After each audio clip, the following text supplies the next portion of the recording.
Hello दोस्तों, जय हिंद। सैनिक ITI के यूट्यूब चैनल में आप सबका स्वागत है। दोस्तों, एक बार फिर वही कहानी कि हमारे चैनल पर electrician fitter second year, fitter first year, fitter second year, employability skill second year, all trade पूरा पीडीएफ पढ़ाया गया है।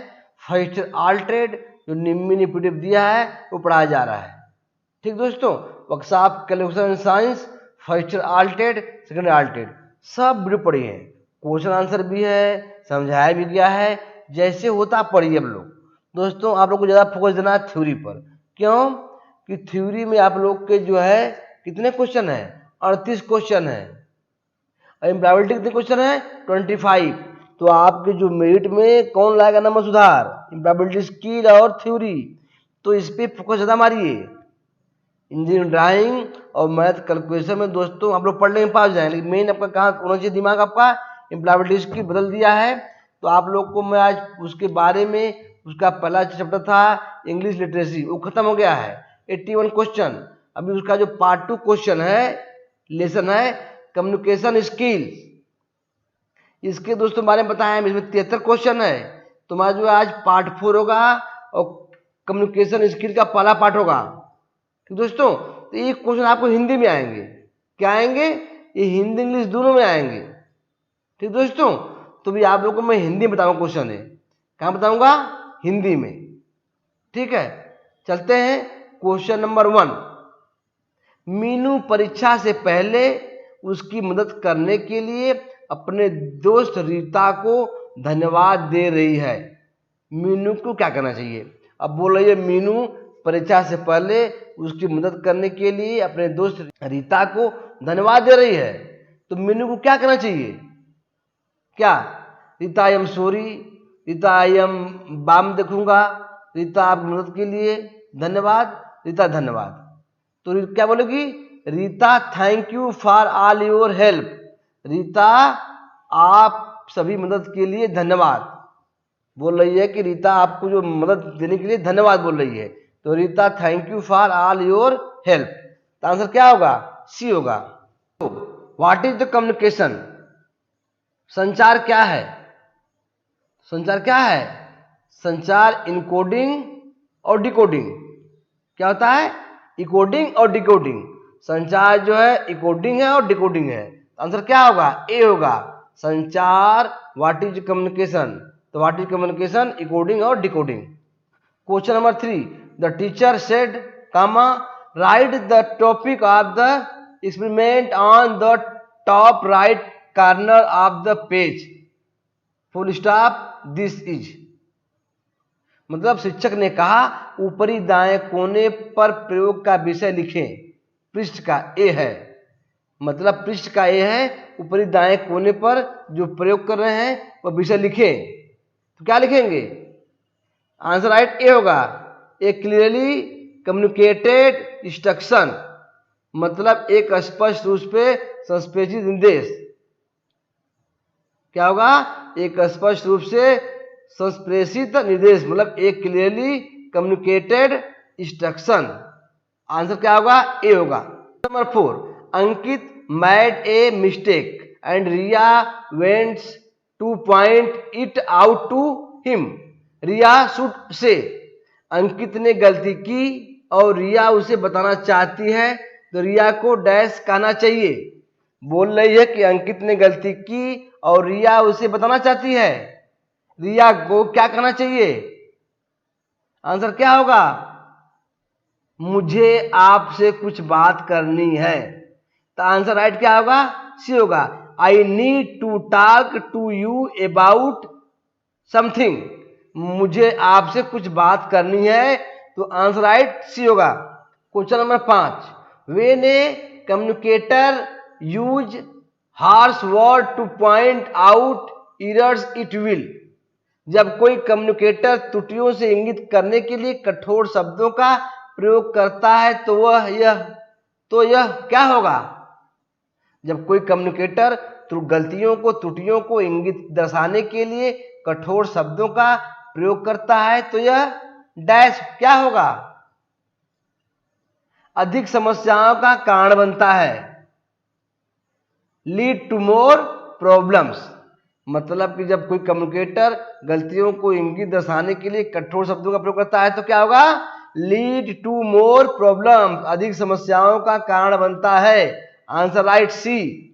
आगे बढ़ते हैं, question number 6, how to recognise effective communication, मतलब बोला प्रभावी संचार की पहचान आप कैसे करेंगे।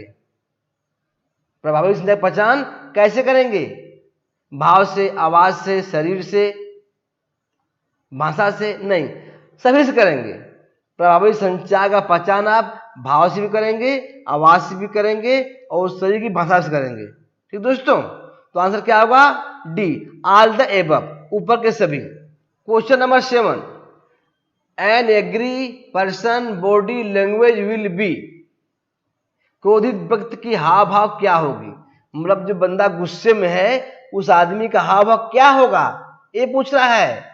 आप गुस्से में, क्रोध में हैं तो कैसा होगा, शांत होगा, दोस्ताना होगा, आक्रामक होगा, आराम हो, नहीं दोस्तों। बच्चा अगर व्यक्ति कोई है, आदमी कोई है, आपका दोस्त फ्रेंड कोई है, अगर गुस्से में होगा, क्रोध में होगा तो क्या होगा, आक्रामक होगा, एग्रेसिव, क्या होगा, एग्रेसिव होगा।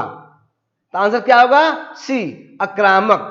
ये दोस्तों क्वेश्चन आपके हिंदी में आएंगे, ये आपको हिंदी इंग्लिश दोनों में आएंगे। मैं पढ़ा रहा हूं जो क्वेश्चन, ये आपको हिंदी इंग्लिश दोनों में आएंगे। Question number 8, one way of improving your communication skill is, अपने संचार कौशल में सुधार करने का एक तरीका है डैश, क्या है, कौन तरीका है, अकेले में अभ्यास, दोस्तों के साथ अभ्यास, देखते हुए देखते रहो। दोस्तों इसका क्या है तरीका, क्या है, दोस्तों के साथ अभ्यास करना, प्रतिक्रिया का प्राप्त करना, मतलब क्या है दोस्तों, इसका आंसर होगा B, practising with friend and getting feedback, दोस्तों के साथ अभ्यास करना और प्रतिक्रिया को प्राप्त करना। तो आंसर क्या होगा, बी होगा। Hey I am Saran, I am from Ahmedabad, I am really fond of running and traveling, this is an, अरे मैं सारण हूँ, मैं अहमदाबाद से हूँ, मुझे दौड़ने का बहुत शौक है और यात्रा, यह एक, क्या बोल रहा है, अरे मैं सारण हूँ, मैं अहमदाबाद से हूँ, दौड़ने का शौक भी है, यात्रा करने का शौक है, तो यह क्या है, यह एक क्या है, मतलब वो मतलब बता रहा है, क्या बोल रहा है, दे रहा है परिचय कि अरे मैं सारण हूँ, मैं अहमदाबाद से हूँ, मैं दौड़ने का शौक है, यात्रा करने का भी शौक है। तो कौन सा आपका है, ये आपका अनौपचारिक परिचय है, इनफॉर्मल इंट्रोडक्शन, क्या है, इनफॉर्मल इंट्रोडक्शन, मतलब वो जानता बनता नहीं बच्चा हो। तो क्या आंसर होगा, बी होगा, इनफॉर्मल इंट्रोडक्शन, अनौपचारिक परिचय। Question number 10, detail of place of study, branch and specialisation should be communicated during, अध्ययन के स्थान, शाखा और विशेषता का विवरण डैश के दौरान सूचित किया जाना चाहिए। बोल रहा है कि अध्ययन के स्थान, शाखा, विशेषता का विवरण जो है किसके द्वारा बताया जाता है और किसके द्वारा देंगे, सूचना देंगे आपको, बोल रहा है ना। तो क्या आंसर होगा, एन इंटरव्यू, मतलब आपके साक्षात्कार के द्वारा, आपके इंटरव्यू के द्वारा, मतलब एक इंटरव्यू के द्वारा आपका जो है अध्ययन के स्थान, शाखा, विशेषता, विवरण को मतलब सूचित किया जाना चाहिए। आंसर क्या होगा, ए होगा। आगे बढ़ते हैं, question number 11, when you give a speech it is always better to, जब आप भाषण देते हैं तो हमेशा डैश के लिए बेहतर होता है। बोल रहा है जब आप भाषण देते हैं तो हमेशा किसके लिए बेहतर होता है, किसके लिए, स्थिर खड़े हो जाओ, झुक कर खड़े हो जाओ, नहीं, किसके लिए होगा, सीधे खड़े हो जाओ और मंच पर थोड़ा आराम से चलो। क्या होगा, मतलब कि बोल रहा है कि जब आप भाषण देते हैं कहीं मंच पर, कहीं देते हैं आप हैं या कहीं देते हैं सभा पर, तो हमेशा आप कैसे होना चाहिए, मतलब कैसे खड़ा होना चाहिए, ढीला टेढ़ा झुक के नहीं। तो ये बोल रहा है, आंसर क्या होगा, डी होगा, स्टैंड स्ट्राइट एंड वॉल के little on the stage casually, सीधे खड़े हो जाओ और मंच पर थोड़ा आराम से चलो। आंसर राइट डी होगा। Question number 12, news reporters on television need to maintain proper levels of. Television पर समाचार संवाददाताओं को डैश उचित स्तर बनाए रखने की आवश्यकता होती है। कौन सी? आवाज की, आंख की संपर्क की, आसन की? नहीं, सबकी। किसकी? मतलब आपकी अच्छी आवाज भी हो, आंख का संपर्क बढ़िया हो, और क्या है, आसन बढ़िया हो, मतलब बढ़िया से खड़े हो, है, बढ़िया से आंख संपर्क हो, बढ़िया आवाज हो। तो ये ऊपर सभी के। आंसर क्या होगा? D, all the above. ऊपर के सभी जरूरत है। ठीक दोस्तों, आगे बढ़ते हैं।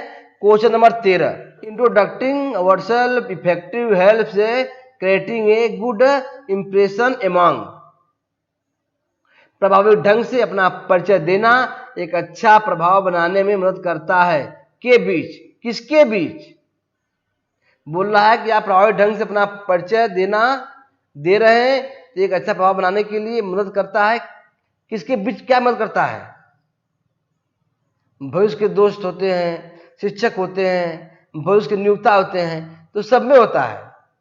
मतलब future friends, teacher, future employers.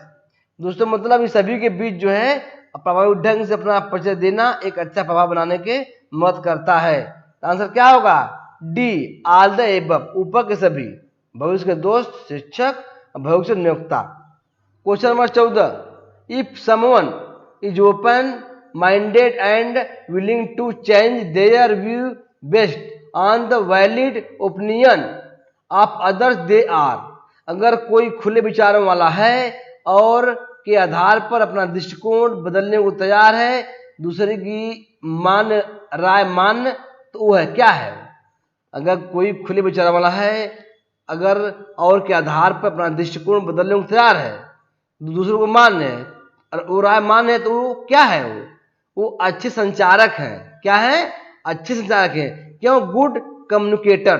क्यों बोला? वो भाई खुले विचार वाला है, आधार से बात ही मान रहा आपका, अब बदलने को तैयार भी है अपने मतलब दृष्टिकोण को, तो क्या है वो? अच्छा संचारक है, गुड कम्युनिकेटर्स। आंसर राइट ए होगा। Question number 15, when another person is talking a good communicator will always. जब कोई दूसरा व्यक्ति बात कर रहा हो तो एक अच्छा संचारक हमेशा क्या होगा? जब कोई दूसरा व्यक्ति बात कर रहा हो तो एक अच्छा संचारक हमेशा डैश होगा। क्या होगा? मतलब ध्यान से सुनो और ध्यान रखें, दोनों होगा, ए और बी, ए प्लस बी। मतलब लिसन केयरफुली और बी पेटेंट। ध्यान से सुनो और ध्यान रखो। तो आंसर क्या होगा? ए प्लस बी, दोनों, ए बी दोनों होंगे। Answer right. मतलब ध्यान सुनो भी और ध्यान रखें। आंसर डी सही। Question number 16, it is important always choose what the suit the person. Question yes you are talking to because.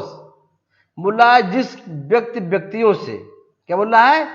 जिस व्यक्तियों से आप बात कर रहे हैं उसके लिए हमेशा शब्दों का चयन करना महत्वपूर्ण है। क्योंकि बोल रहा है आप किसी व्यक्ति या व्यक्तियों से बात कर रहे हैं तो उसके लिए हमेशा शब्दों का वर्ड का चयन करना महत्वपूर्ण है। क्योंकि क्यों महत्वपूर्ण है? क्यों कि दूसरे व्यक्ति को आपके संदेश को समझने की जरूरत है। किस लिए?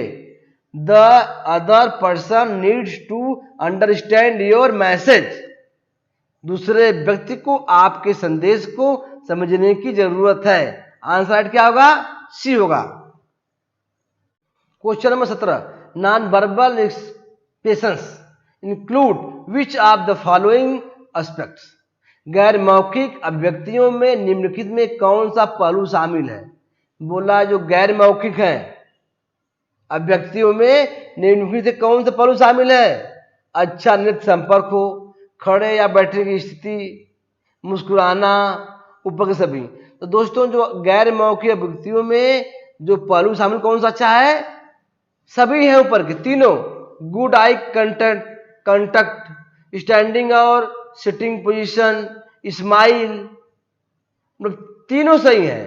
तो क्या आंसर होगा? डी होगा। ऑल द एबव, ऊपर के सभी पहलू शामिल हैं। मतलब अच्छा नेत्र संपर्क भी है, खड़े बैठे स्थिति और मुस्कुराना। तो आंसर राइट डी। आगे बढ़ते हैं question number 18।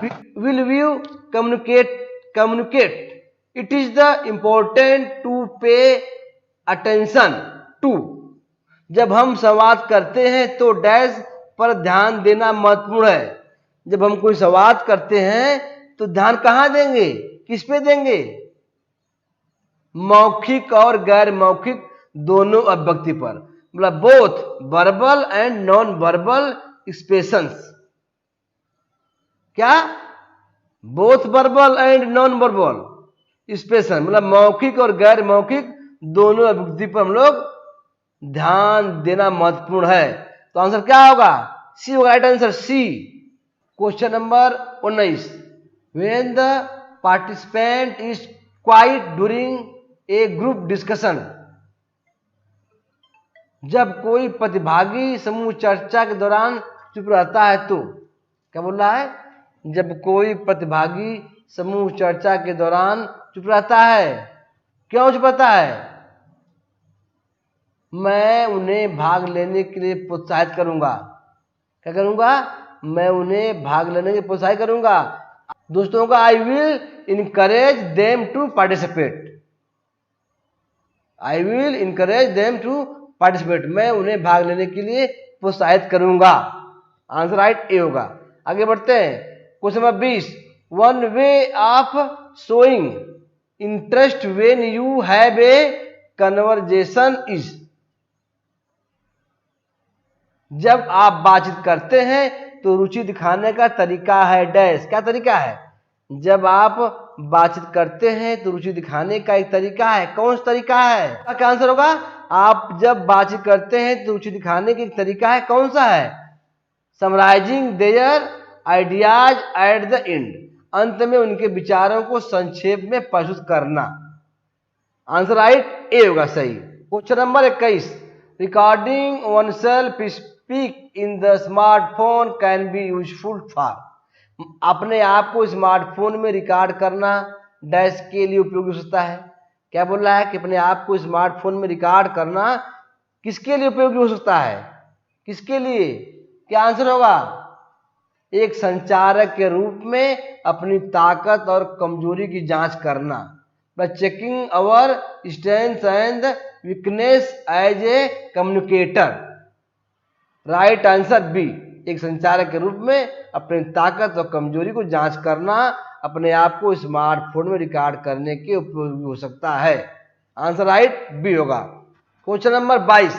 The top communication skills that can be helps on one career are. शीर्ष संचार कौशल जो किसी कैरियर में मदद कर सकते हैं वे हैं, कौन से हैं? बोल रहा है जो शीर्ष संचार कौशल जो हैं किसी के कैरियर में मदद कर सकते हैं वो हैं, कौन से हैं? क्या है? सुनना, आत्मविश्वास करना, अनकहा संचार, मित्रता, खुलापन है, ये सभी हैं। Non verbal communication, listening and confidence, friendliness and open mindness. तो मतलब सभी हैं, ऊपर के सभी। तो आंसर क्या होगा? डी, ऑल द एबव, ऊपर के सभी। Question number 23। What does hold on during a telephone call mean. Telephone के कॉल के दौरान होल्ड ऑन का क्या अर्थ है? क्या बोल रहा है? टेलीफोन कॉल के दौरान होल्ड ऑन का क्या अर्थ है? बताएं। To wait for a short time, थोड़े समय के लिए प्रतीक्षा करने की बोल रहा है। क्या बोल रहा है? टेलीफोन कॉल के दौरान होल्ड ऑन मतलब क्या होता है? To wait for a short time, थोड़े समय के लिए परीक्षा करने के लिए बोल रहा है, वेट करने की बोल रहा है। होल्ड डाउन बोलते हैं भाई, तो होल्ड डाउन जाओ, ठीक है। तो आंसर क्या होगा? बी होगा। To wait for a short time, थोड़े समय के लिए प्रतीक्षा करने के लिए बोल रहा है। तो आंसर राइट क्या होगा? बी होगा। Question number 24। When you are not able to repair equipment in time you should. जब आप समय पर उपकरणों की मरम्मत नहीं कर पाते हैं तो आपको करना चाहिए। क्या करना चाहिए? जब आप अपने टूल की या कोई उपकरण आपका है उसकी आप देखभाल या मरम्मत नहीं कर सकते हैं तो आपको क्या करना चाहिए? क्या आंसर होगा? बी होगा। क्या होगा? बी। ग्राहक से आपको एक सप्ताह देने का अनुरोध करें। क्या करें? ग्राहक को आपको एक और सप्ताह देने का अनुरोध करें। Request the customer to give you 1 more week। उसे रिक्वेस्ट करें एक हफ्ते के लिए कि आप सामान की भाई मरम्मत नहीं हुई है, एक हफ्ता आप वेट कीजिए, आपको सामान मिल जाएगा।